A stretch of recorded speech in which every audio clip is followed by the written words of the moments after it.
Hi, thank you for joining me for this week's Weekly Wisdom.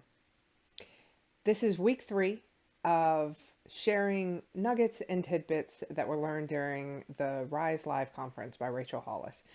And this week, I think I'm going to share my favorite concept.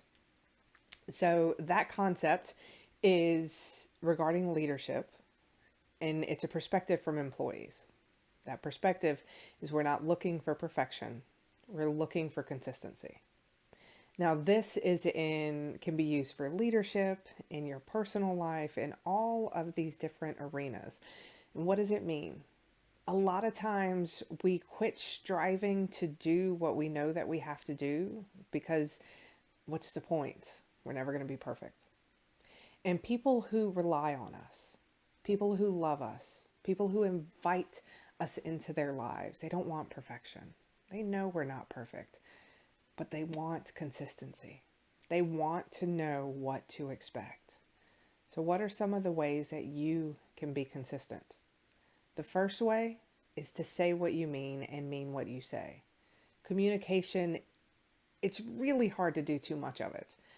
I have always been told that I email too much. And my response, I'd much rather you know what the expectation is than me slip up and forget to tell you one time. So communicate what your expectations are and communicate what you expect from others as well as what they should expect from you. Number 2, what you can do to be more consistent is make sure that you have processes in place. Even if you're not a super process-oriented person, at least have some structure or guideline that people know what to expect.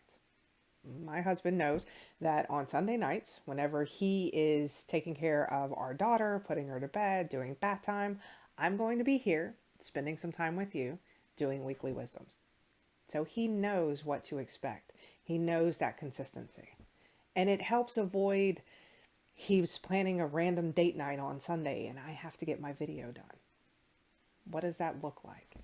And the third thing to remember regarding consistency is to keep your word. Many times we say yes to everything because we want to help. We feel like we can do more sometimes than we can actually do. We figure we'll figure it out. But you have to keep your word. When you say something, people expect you to do it. We judge ourselves based on intentions. People judge us based on our actions. So, well, I had good intentions. I planned on doing it. But did you do it? Being consistent means keeping your word. It's okay to say no. It's okay to set limits. I've had to tell people, you know what, I can do that, but instead of me staying until 11, I can only stay until 9:30. Will that work? So that way they know what to expect. People do not expect perfection, but they do expect consistency. Thank you for joining me this week. Don't forget to leave what you learned in the comments. And remember, you got this. Have a great week.